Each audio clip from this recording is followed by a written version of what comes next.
الحمد لله رب العالمين الرحمن الرحيم مالك يوم الدين إياك نعبد وإياك نستعين اهدنا الصراط المستقيم صراط الذين أنعمت عليهم غير المغضوب عليهم ولا الضالين. السلام عليكم ورحمة الله وبركاته.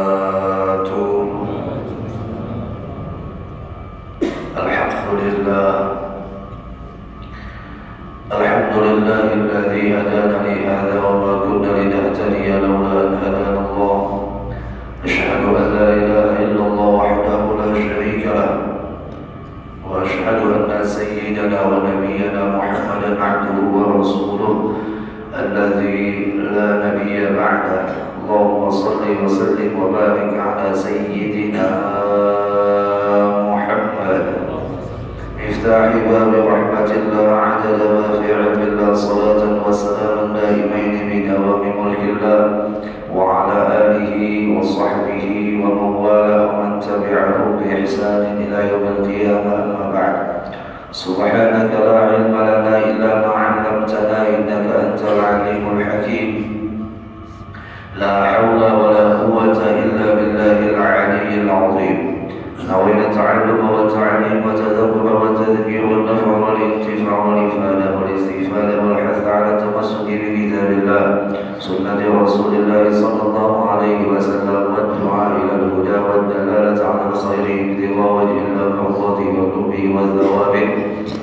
وقال المصنف رحمه الله تعالى ونفعنا بعلومه في الدارين آمين. تبارك الإمام أحمد bin Muhammad bin Athaillah Sakandari dalam kalam hikmahnya, kama la yuhibbul amal al-mushtarak kadzalika la yuhibbul qalb al-mushtarak.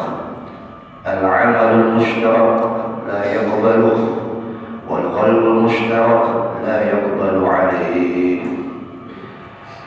Sebagaimana Allah tidak menyukai, tidak mencintai amal yang di dalamnya ada sekutu, yang di dalamnya ada selain Allah. Kadzalika la yuhibbul qalb al-mushtarak. Begitu pula Allah tidak menyukai, atau sebagaimana yang disebutkan di awal tadi, begitu juga Allah tidak menyukai yang namanya hati mendua daripadanya. Ada selain Allah di dalam hati hamba itu. Ujar Imam Ibn Athaillah, Allah kadang ketujuh lawan yang namanya orang beramal, tapi tujuan beramalnya bukan untuk Allah. Syirik di dalam amalnya. Nah, begitu juga yang namanya hati, di dalamnya ada selain Allah. Allah juga tidak suka. Al-amal al-mushtarak, amal yang di dalamnya ada sekutu selain Allah, la yaqbaluh, maka amalannya tidak diterima. Jadi amal yang di dalamnya ada kesyirikan, ada tujuan selain Allah, itu biar bincul kepalanya sujud, ya, biar patah batisnya rukuk saking banyaknya nih, ya kan? Tapi tujuannya beramal bukan untuk Allah, Allah kadang ketujuh. Dan amalnya layak baru tidak diterima.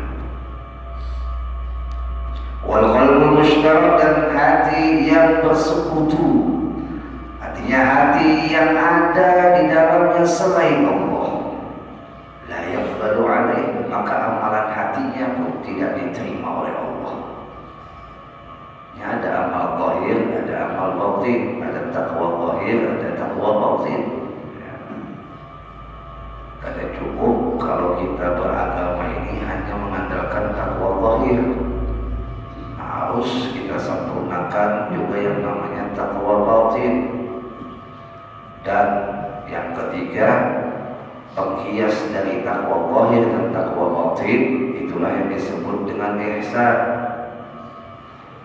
Makanya arkan din itu kan ada tiga, rukun agama ada tiga. Allah kadang minta banyak lawan kita untuk mengabdikan diri kita ini kepadanya.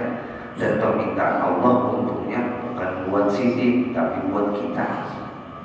Allah minta kita memahami dan menjalankan 3 rukun ini aja.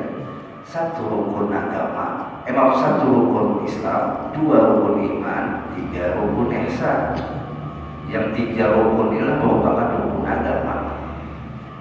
Rukun Islam ya fikih anaknya, rukun iman ya tauhid anaknya, rukun ihsan ya tasawuf anaknya. Rukun Islam ada 5, syahadat, sembahyang, puasa, zakat, haji. Rukun iman ada 6, iman kepada Allah, iman kepada nabi-nabinya atau utusannya, iman kepada kitab-kitab, iman kepada malaikatnya, iman kepada hari kiamat, dan iman kepada qada dan qadar. 6 rukun iman. Rukun ihsan 2, musyahadah dan muraqabah. Rukun ihsan 2, ta'budullaha ka'annaka tarahu fa in lam takun tarahu fa innahu yarak. 3 rukun ini saja yang kita itu disuruh oleh Allah untuk belajar dan menjalankan daripada yang sudah dipelajari pada itu. Maka apabila kita beramal hanya mengandalkan umpama rukun Islam, kita belajar tentang sembahyang, mengetahui rukun sembahyang sempurna secara zahir, alhamdulillah secara syariat sudah memenuhi syarat amalan itu diterima. Tapi pada rukun imannya, ketauhidannya, ia menyekutukan Allah.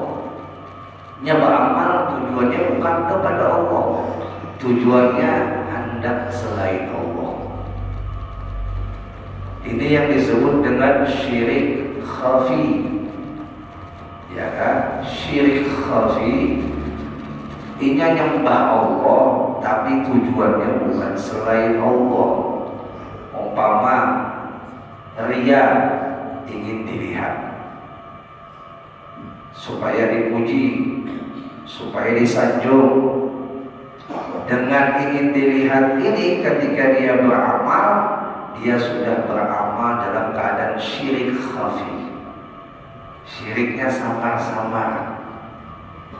Makanya riya itu adalah syirik khafi. Nah, syirik yang paling bahaya adalah syirik jali.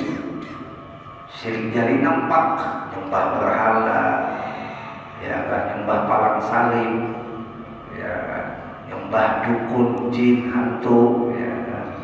Itu jelas itu syirik jali. Nah, syirik khafi ini yang sering sekali tidak disadari oleh kita. Kita kira sudah selamat ibadah kita, kita kira sudah selamat amalan kita. Ternyata ketika kita melakukannya ada niatan untuk dilihat. Ustaz, di hadapan ini ada handphone untuk dilihat Ustaz. Nah, ini harus dipaham dengan ilmu. Ada amalan yang kadang harus dilihat, dan amal kadang dilihat, kadang bakal terjadi itu amalan. Di antara syiar dakwah, mun berdakwah, soalnya tidak lihat ya Pak. Orang gila namanya. Kalau ulun menyampaikan kita, di muka ulun, di kanan ulun, di kiri ulun, di belakang ulun, ada manusia si kumpul lewat pian. Nah, walau gila sudah ya. Ya ada amalan yang mau kadang harus dilihat. Ya.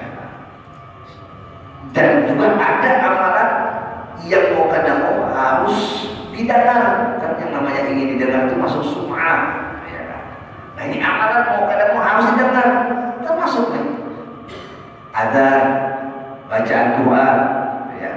Itu mau kadang harus didengar. Nanti mau didengar tuh paling minimal bacaan doa itu didengar olehnya. Punya kadang-kadang suara bacaan Qurannya itu ada disebut dengan membaca Quran. Ya kan? Jadi pahala membaca Quran itu bila suara kita itu kedengaran bunyi lafaz yang kita baca itu kadang-kadang disebutlah membaca. Kalau yang kadang-kadang lafaz yang dibaca itu bukan dibaca, itu namanya secara hati, bisikan hati. Dapat pahala itu harus ada sama pahalanya dengan lidah. dalam hadis itu man qara'a harfan min kitabillah falahu hasanatu. Barang siapa membaca, bukan berbisik di hati, ya kan, membaca satu huruf daripada kitabnya Allah, itu dibagi atau dibagi oleh Allah satu kebaikan. Fal hasanatu bi asyri amsalha. Satu kebaikan dilipat gandakan pula 10 kali lipat ganda. La aqulu alif lam mim harf. Aku tidak katakan kata Nabi alif lam mim itu satu huruf. Walakin alif, huruf yang pertama alif itu harfun, satu huruf. Wa lam harfun, wa mim harfun. Jadi alif lam mim ada 3 huruf. Berarti kalau satu huruf itu 10 kali lipat ganda, kali 3, 30 kali lipat ganda. Bagi orang yang membaca itu Al-Quran, ya kan? Syahadat, ya kan, diikrarkan secara lisan dan juga secara janan. Ada sahabat mengatakan Ustaz Rasulullah pada saat itu disuarakan oleh sahabat ketika sahabat itu ingin membunuh salah satu sahabat, bukan salah satu orang kafir di saat perang, ya. Ketika dibunuh waktu perang itu ujar yang orang kafir ini, asyhadu an la ilaha illallah wa asyhadu anna Muhammadar Rasulullah.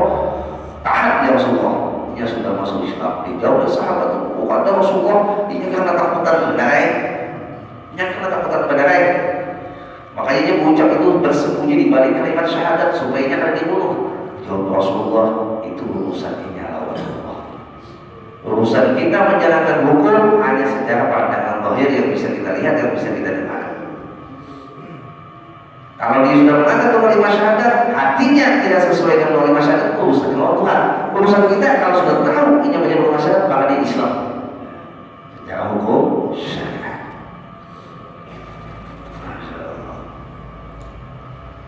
Umpama ada orang mengambil sandal dari masjid, sandal orang dan sandal yang lain, sandalnya aman. Belum ambil sandal justru sandal ulun, ya kan? Ambil sandal orang. Di situ ketahuan oleh panitia masjid, lalu diadili.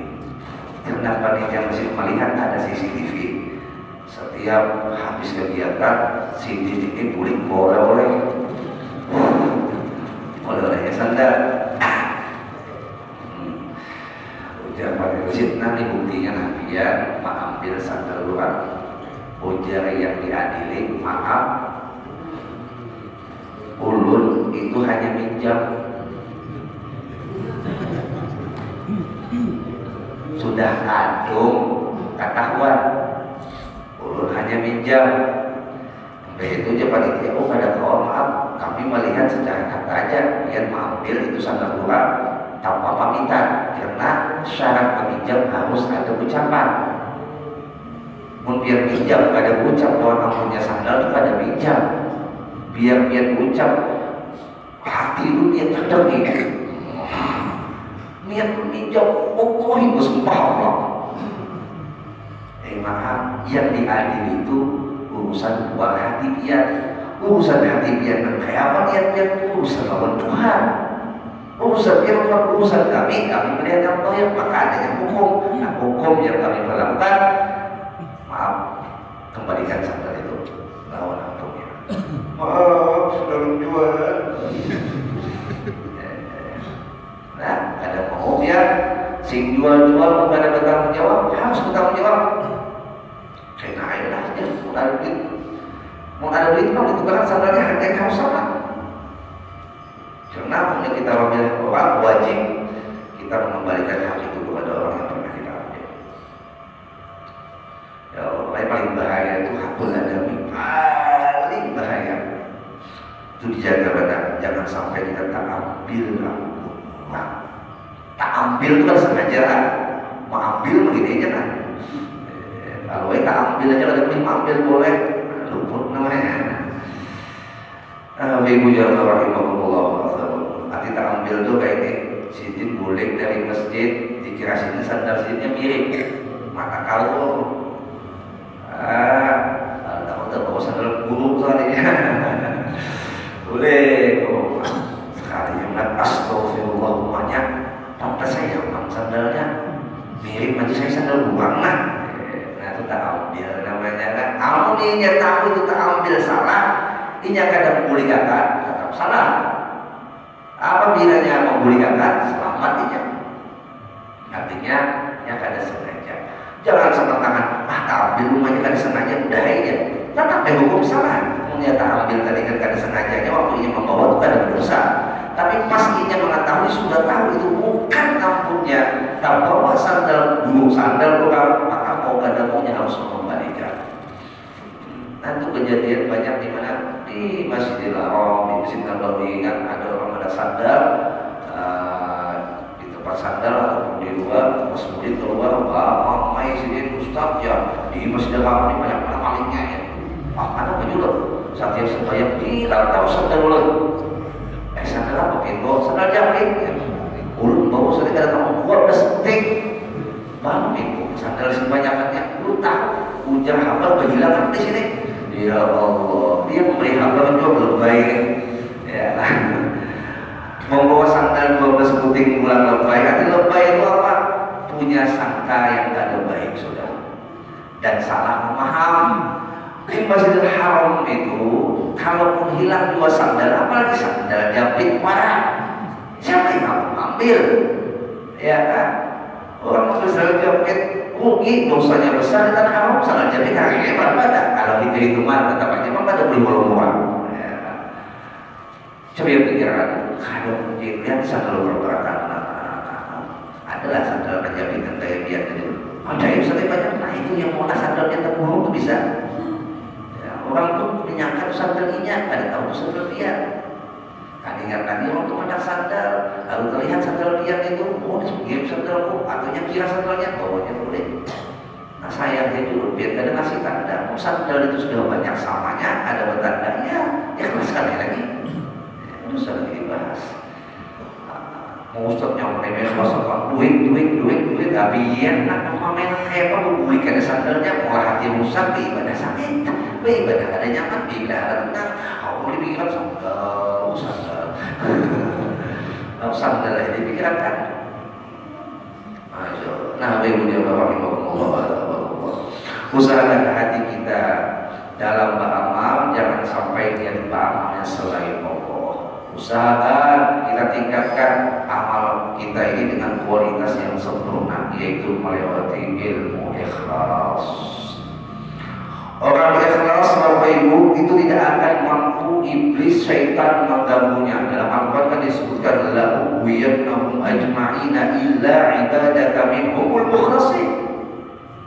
La uwiyannahum ajma'in, sungguh ujar si iblis nih, si syaitan nih, aku bisa menggelincirkan mereka itu manusia berkah, ya kan?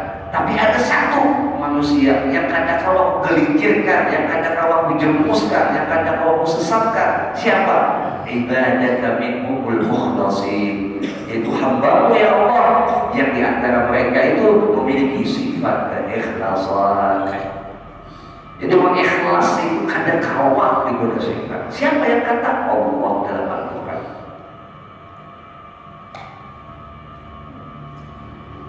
Ikhlas mudah dikata, susah diterapkan di awal. Insya Allah kalau sudah terbiasa, sudah dipaksakan dari awal, dan kalau dibiasakan, maka ikhlas yang tadinya berat menjadi mudah. Intinya ikhlas itu begini Bapak Ibu, dia beribadah kadang memikirkan ibadah yang dia lakukan itu adalah ibadah dia satu. Artinya ada ibadah dia itu bukan dia yang menggawi, bukan dia yang mampu, bukan dia yang kuat. Ini sudah terkadang ikhlas yang nomor dua. Ikhlas yang di tengah. Kalau ikhlas kita di awal, kita melakukan ibadah karena Allah, walaupun masih di dalam hati aku yang bergawi, aku yang sembahyang. Itu ikhlas awal. Akhirnya kita mengatakan sholli, aku sembahyang. Kan salah, sahajaku sembahyang. Kalau bahasa orang ikhlas yang nomor 2 itu dengan bahasa ikhlas nomor 1 jauh berbeda. Walaupun dia tetap melafazkan usalli, tapi usalli di sini aku yang ditolong oleh Allah, itu ikhlas yang kedua. Kalau yang awam ini aku sembahyang, aku saja sembahyang, aku sholat, aku masih aku ya kan? Tapi ujungnya ada karena Allah, ya kan? Itu ikhlas awal. Nah kalau ikhlas yang di tengah ini khawas, ikhlasul khawas yang di tengah ini dia usallinya juga sama, kan beda, cuman hakikat usallinya dia timbulkan apa? Aku sembahyang, aku siapa? Aku yang ditolong oleh Allah. Nah kalau yang tiga ikhlas nomor 3 akunya hilang sudah. Nah ini dari kata 3 itu artinya dia melaksanakan sembahyang itu hanya semata menuntut ridho Allah. Kalau yang satu masih menuntut ingin diberikan pahala, ingin diberikan hidup yang baik di dunia sampai akhirat, ada tuntutan pasti. Tapi tetap ketika dia menuntut yang baik itu tidak lepas karena Allahnya. Ya umpama biar beramalan untuk tingkatan orang awam, tingkatan pian umpama yang masih di golongan awam, ketika itu beramal, ketika itu meminta, ketika itu berdoa, dia atau pian akan melakukannya, akan melaksanakannya dengan bahasa umpama aku sembahyang duha untuk supaya rezeki lancar, tapi karena Allah. Aku sembahyang doa supaya rezeki lancar karena Allah. Karena Allah yang menjanjikan melewati lisan Nabi Muhammad. Karena Allahnya kada hilang. Untuk kelas awam ini masih selamat, tapi sayang biar nanti di surga bahirinya bahwa bahiri itu dunia, artinya dia akan mendapat kedudukan di bawah daripada orang yang punya ikhlas nomor 2. Nah kalau yang nomor 2 ini beribadah sembahyang duha, kada ada tuntutan yang namanya supaya rezeki lancar, supaya diberi ini itu, beda.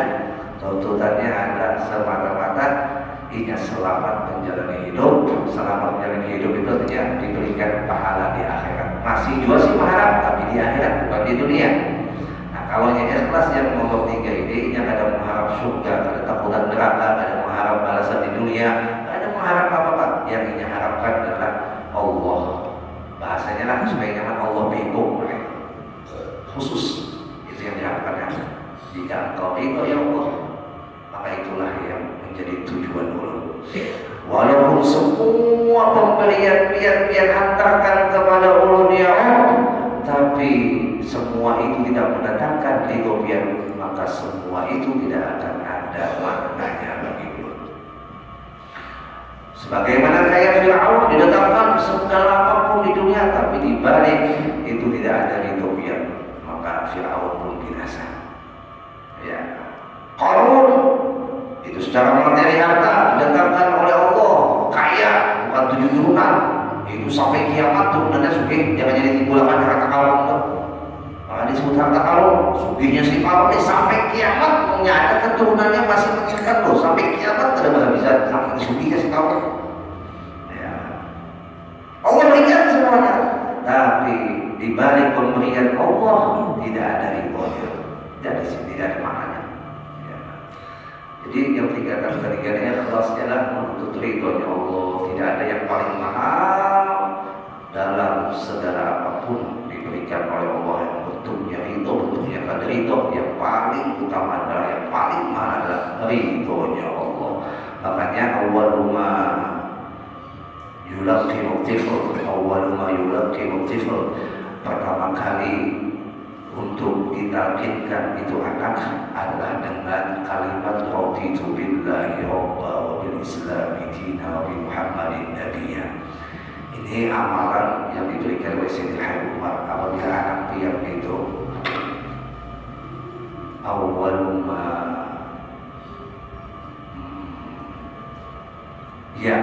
yulaqinu tifl indal mutqa indal mutqa, ya ketika anak itu mulai berpandai ma ada kalimat-kalimat yang bisa dipaham oleh kita ketika ini berucap. Maka mulai itu pelajari langsung raditu billahi rabba. Walaupun ini juga hebat. Wabil Islam ini bisa ini dah. Tadi jelas maksudnya. Muhammadin Nabi. Gimana Nabi ya? Itu pian pelajari, maka pian sudah menanamkan yang namanya fondasi ketauhidan, hingga fondasi itu akan mengokohkan jalan hidupnya sampai matinya membawa tauhid yang benar. Raditu billahi rabba. Ridhonya Allah. Ulun ridho ya Allah yang menjadi Tuhan. Kenapa bila kita itu ridho dengan keputusan Allah, pasti Allah ridho kepada kita. Di mana dalilnya? Radhiyallahu anhu wa radu anhu. Apabila kita ridho dengan apa saja yang diberikan oleh Allah, itu tanda Allah ridho kepada kita. Tapi apabila kita ada ridho dengan pemberian Allah, dengan apapun yang Allah wujudkan kepada kehidupan dunia kita, maka itu pertanda Allah tidak ridho. Jadi ada beberapa macam tanda di mana kita itu bisa mengetahui ridho kepada Allah. Ridho atau keadaan Allah itu dilihat tanda-tandanya yang sudah Allah hadirkan. Tanda yang kedua melihat dari ridho mama abah. Ridho yang ketiga melihat dari ridho suami biar hidup. Jadi mau hendak tahu ridho Allah itu atau tidak kepada dia, lihat ridho suami biar, lihat ridho kuitan biar, dan lihat kondisi hati biar. Ridho kepada Allah. Yang kedua, wabil Islami dina. Islam itu akan dibawa sampai mati, tandanya dia ridho dengan itu Islam. Artinya itu dengan Islam dia menerima apapun yang disyariatkan oleh Islam. Umpamanya ada sempurna sembahyangnya, masih barang kambingan, tapi hatinya tidak mengingkari sembahyang itu wajib. Tetap dia meyakini sembahyang itu wajib karena malas, karena kolek saja dia tinggalkan itu sembahyang itu masih selamat. Nah, ada yang tidak selamat adalah orang yang tidak meyakini sembahyang itu wajib. Sembahyang itu wajib. Sembahyang itu nomor 2. Nomor satunya apa? Syahadat di sini. Itu juga itu nomor Islamnya, urutannya kan. Urutannya juga nomor 2. Tapi kalau yang namanya sembahyang, ya, dia tinggalkan, setelah itu dia tidak meyakini itu sembahyang wajib, maka menandakan dia itu tidak membawa Islam sampai ke mati. Itu menandakan dia tidak ridho dengan Islam. Oh, aku tidak setuju yang namanya syariat poligami. Jangan gue. Kalau biar tidak suka dengan yang namanya poligami, maka jangan hina syariat poligami. Cukup dia katakan ulun kada sanggup ustaz di poligami, selesai. Biar yang kada sanggup, bukan agama yang disalahkan, bukan syariatnya yang dia melecehkan, bahaya ya. Karena yang namanya poligami itu disyariatkan, bukan diwajibkan. Artinya siapa yang memang jalannya poligami, dia menjalani poligami dengan sesuai syarat dan ketentuan di dalamnya, monggo silakan jalani. Biar yang belum, lelakian yang jangan gerunung, bini yang di rumahnya gerunung, lelakian yang gerunung, yang manyalah yang nyaman di sini tuh bini 2 ya, apa yang kena kan? Itu aja gerunungnya aman. Habis gerunungnya si bini nyoti, aku pokoknya ada setuju yang namanya syariat poligami. Nah, bahaya. Kalaupun dia tidak sanggup poligami, jangan hinakan syariatnya, hinakan diri dia. Aku yang tidak sanggup. Ya. Sama kayak orang tadi. Nah, biar jadi kada sembahyang koleh aja, selamat masih. Inyanya koleh, tapi kalau ingin menjawab, kenapa tidak sembahyang? Wah, sembahyang itu kan wajib, berarti menyalahkan syariatnya. Bahaya. Umpama kita ambil contoh, jangan pun yang wajib, yang sunnah saja nih. Yang sunnah, ini kan pernah kejadian di dalam kitab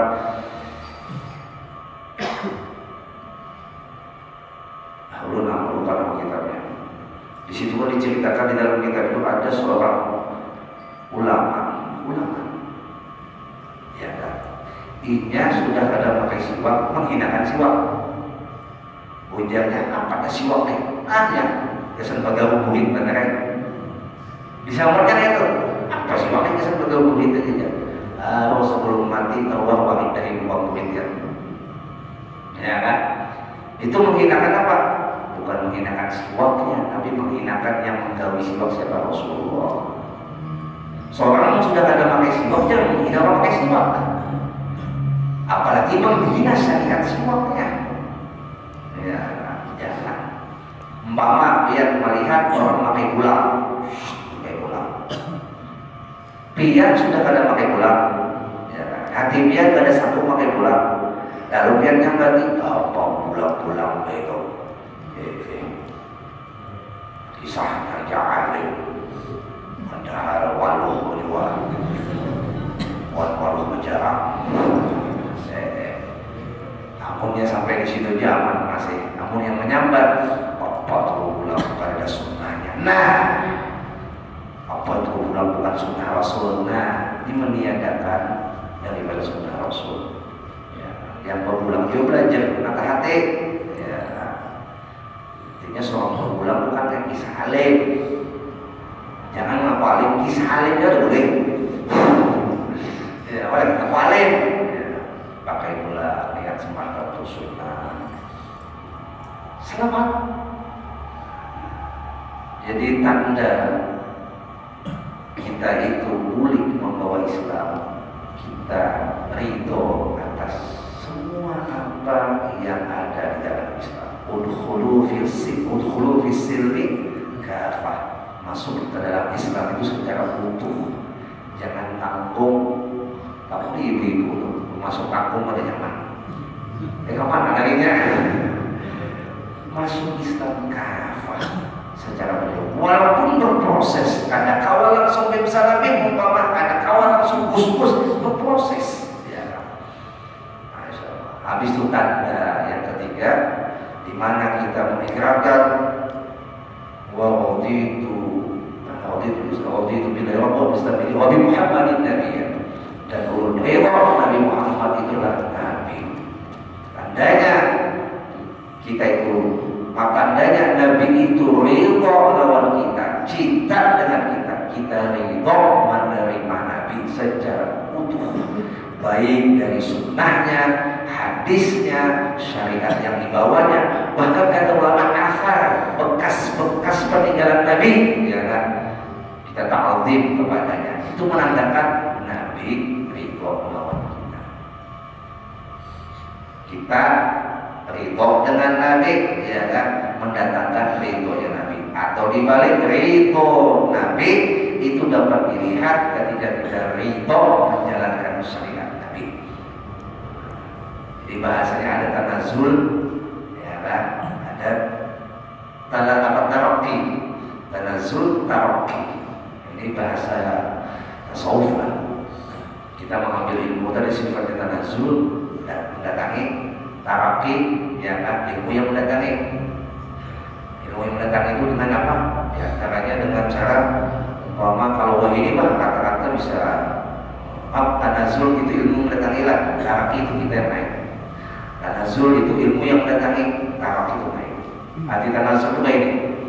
Kita dengan mengamalkan satu amalan, yang amalan itu kita amalkan sesuai pengetahuan yang kita dapat. Artinya beramal tetap dengan berilmu, tapi amalan ini kita amalkan secara istiqomah, lalu mendatangkan ilmu yang sifatnya belum kita pelajari.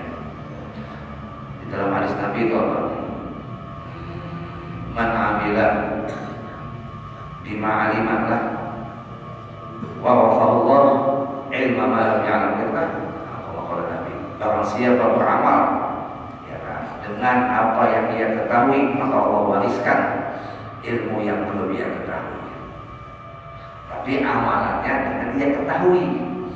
Jadi sebelum amal belajar juga berarti, ya kan. Tapi dia tahu amalan itu cara-caranya supaya tasbih, caranya dengan kaifiatnya. Lalu dia jalankan istiqomah, dia masuk yang tasbih, maka dengan istiqomahannya itu mendatangkan ilmu yang lain, ilmu yang tidak dia ketahui. Satu ilmu yang diamalkan itu akan mendatangkan ilmu yang lain. Ya, Masya Allah. Sudah isap lah. Kita harap kita itu insya Allah disambung lagi. Hanya di jam 6. Lewat jam dulu. Lambat nanti 5 menit. Disuruh belawas apa nih? Ya, jadi Bapak Ibu jamaah Allah, sebagai kesimpulan kajian kita di subuh hari ini, Allah tidak menyukai yang namanya amalan yang tidak ikhlas, dan Allah juga tidak menyukai yang namanya hati yang di dalam hati hamba itu ada selainnya. Insya Allah nanti kita lanjut pada pertemuan yang akan datang mengenai masa orang yang menduakan Allah di dalam hatinya. Insya Allah mudah-mudahan banyak urus yang malam ya. Insya Allah pagi subuh akan datang, itu kita sebagaimana tahu yang telah lewat, dan tadi juga Ustaz ada kawan, artinya kita mengadakan acara haul daripada Al-Bawul Mabuya, kajian subuhan adalah kajian sidin awalnya kan, hanya menaruh salam aja. Jadi kita yang pernah duduk dengan sidin, ada kaum balas jasa sidin dengan secara materi, dengan secara awal, dengan secara tenaga dan sebagainya, maka setidaknya ya tadi setiap tahun kita selalu mengenang daripada sidin, jasa sidin dengan haul. Dan insya Allah kita adakan nanti baca maulid sedikit, jangan banyak, ada cukup waktunya ya Allah. Habis itu tahlil, habis itu doa haul. Ya nanti kalau ada sempat waktunya kita selipkan manaqib sidin, kisah sidin, atau nanti kisah-kisah para wali yang lainnya, karena kita mengadakan haul ini juga sekaligus dengan haul-haul para wali yang lain, seperti haul Sahibul Maulid ya, Al-Habib Ali bin Muhammad bin Husain Al-Haji juga wafat di bulan Rabiul Akhir. Habis itu Habib Abdullah bin Husain bin Qahir pengarang kitab Sulam Taufik juga wafatnya di Rabiul Akhir. Habis itu Syekh Abdul Qadir Jailani wafatnya juga di Rabiul Akhir. Habis itu juga haulnya daripada Habib Umar bin Abdurrahman Al-Qas, Sahib Waqidul Al-Qas, wafatnya juga di Rabiul Akhir. Habis itu juga haul daripada Habib Abdul Qadir As-Segaf Jeddah ya, juga wafatnya beliau di Rabiul Akhir. Itu haul daripada Habib Muhammad Al-Haddar, mertua sekaligus guru dari guru mulia kita Habib Umar, itu juga wafatnya di bulan Rabiul Akhir. Termasuk juga wafatnya almarhum Kiai Haji Muhammad Fitri yang tua-tua tahu juga wafatnya di bulan Rabiul Akhir. Wafatnya Al-Habib jantunya yang di Batu Tungku, Al-Habib Ali bin Hasan Al-Qas, Al-Habib Ali bin Hasan Al-Qas Ibnu Mashhad itu juga wafatnya di Rabiul Akhir.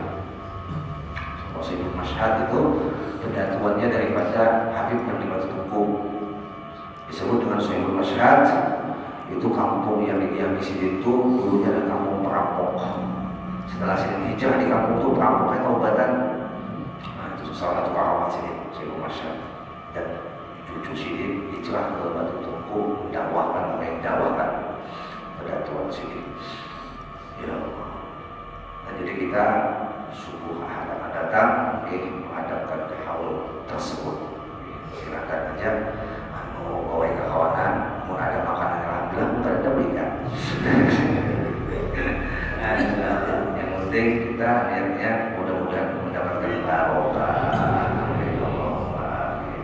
Dan berundang juga kepada pihak perantara yang hadir pada subuh hari ini, dan juga keluarga pihak, kawan pihak, khususnya yang pernah duduk dengan almarhum Mabuya, tolong sampaikan, karena pada tahun semalam atau semalamnya ada mengucap baik orang menurut jamaah hikam, aku ini murid Buya ada dikabarin, ada yang dulu ya, disalahkan kami pada sudah upau ya, ini ada sampai ke telinga sidin.